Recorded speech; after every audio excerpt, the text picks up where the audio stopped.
saya Ben dari kelas 3B. Hari ini Ben akan mendongeng yang berjudul Ladana dan Kerbau. Kerbau dalam bahasa Toraja adalah Tedong. Dongeng ini diambil dari daerah Sulawesi Selatan atau Tanah Toraja. Oke Miss Fajar, langsung saja kita ke dongengnya. Ladana dan Tedong. Di suatu daerah, hiduplah seorang anak laki-laki yang bernama Ladana. Ladana terkenal dengan kecerdikannya. Kadang kecerdikan itu digunakan untuk memperdaya orang lain, sehingga kecerdikan itu menjadi kelicikan. Di suatu hari, Ladana dan temannya yang bernama Sapang menghadiri pesta kematian atau biasa disebut rambut solok. Sudah menjadi kebiasaan di sana bahwa setiap tamu yang datang di pesta kematian itu akan mendapatkan masing-masing dari daging tedong tersebut. Di pembagian itu, Ladana dan temannya yang bernama Sapang juga mendapatkan daging tedong tersebut. Sapang temannya mendapatkan hampir dari semua daging tedong itu. Sedangkan Ladana hanya mendapatkan kaki belakangnya saja. Lalu Ladana pun berpikir, bagaimana jika aku bisa mendapatkan daging-daging itu? Dan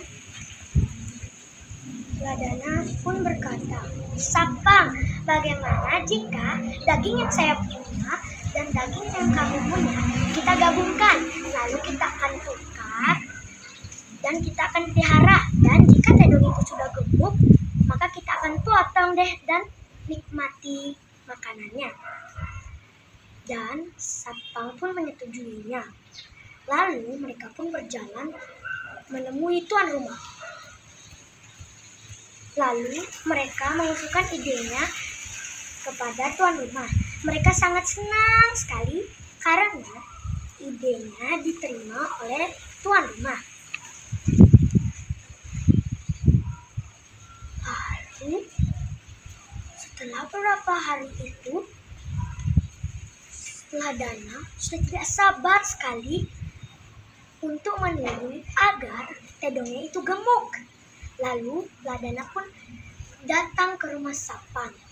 Dan Ladana pun berkata, Sapang, ayo kita potong daging ini. Saya sudah tidak sabar untuk memakannya. Dan Sapang pun berkata, jangan Ladana, karena tedong ini belum sepenuhnya gemuk. Dan Ladana pun berkata, bagaimana jika kita potong bagian kaki belakang tedong ini saja, bagian yang saya punya? Lalu Sapang berpikir, jika tedong itu tidak ada kaki belakang, bagaimana jika bisa tedong itu hidup? Dan Sapang pun memujuk Ladana untuk mengurungkan niatnya dan akan berjanji memberikan kaki depan tedong tersebut, dan Ladana pun menyetujuinya. Seminggu setelah itu, Ladana kembali datang ke rumah Sapang. Dia meminta bagiannya untuk dipotong. Sapang, ayo kita potong daging tedong ini. Lalu Sapang pun membujuk Ladana untuk mengurungkan niatnya dan akan berjanji memberikan badan tedong tersebut, dan Ladana pun menyetujuinya. Beberapa hari berselang, Ladana kembali datang ke rumah Sapang. Dia terus meminta agar bagiannya itu dipotong, dan Ladana pun berkata, Sapang, ayo kita potong tedong ini. Aku sudah tidak sabar sekali untuk memakan daging tedong ini. Dan dengan marah, Sapang pun berkata, Ladana, kenapa kau tidak sekalian mengambil tedong-tedong ini? Dan jangan ganggu saya lagi, saya sudah capek dengan tagihanmu. Lalu Ladana pulang dengan gembira karena ia membawa satu tedong yang utuh dan badan yang besar sekali, dan badannya Sedangkan Sapang menyesali sekali karena ia sudah masuk ke perangkap temannya sendiri, Ladana. Dan kita pun berakhir. Pesan moral yang mendapatkan di sini adalah kita harus waspada terhadap kecantikan orang lain, karena ketulusan kita bisa dimanfaatkan oleh kecantikan orang lain, seperti ketulusan Sapang yang dimanfaatkan oleh temannya yang bernama Ladana. Pesan moral yang mendapatkan kedua, kita harus pandai-pandai memilih teman dalam pergaulan. Pesan moral yang mendapatkan nomor 3, kita tidak boleh mempersalahgunakan hikmat dari Tuhan Yesus.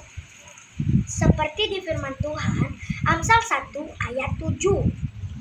Takut akan Tuhan adalah permulaan pengetahuan, tetapi orang yang bodoh menghina hikmat dan didikan.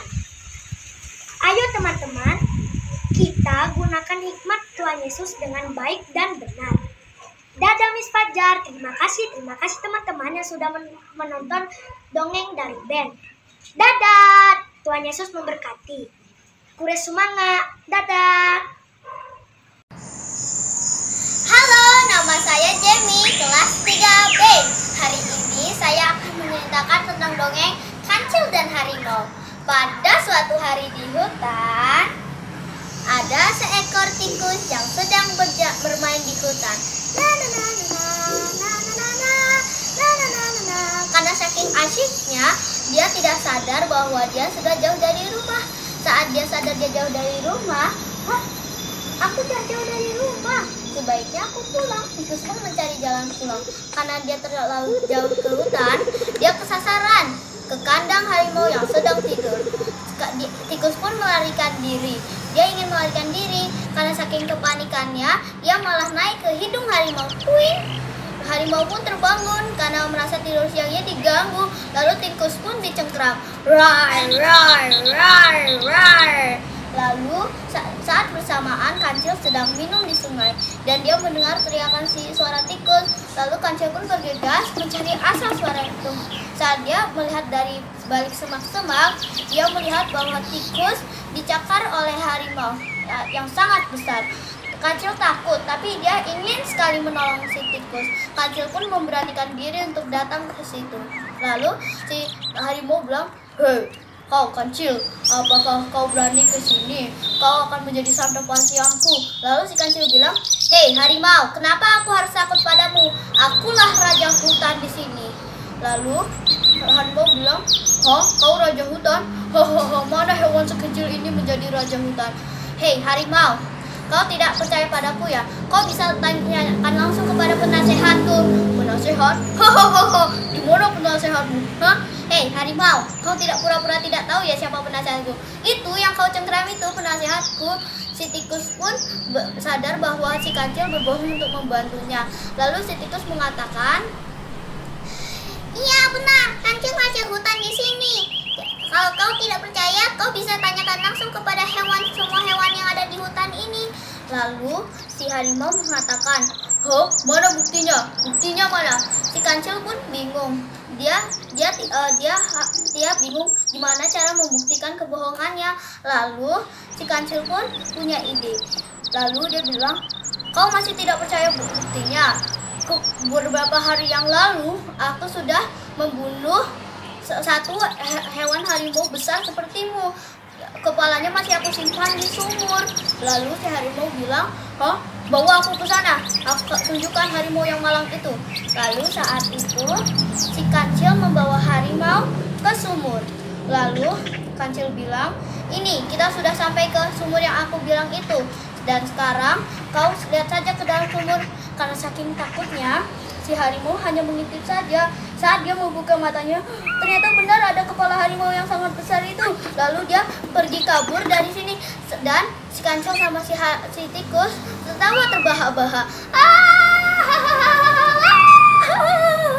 Jadi dari dongeng ini kita belajar bahwa tidak boleh sombong ketika kita hebat dan harus saling membantu teman yang kesusahan.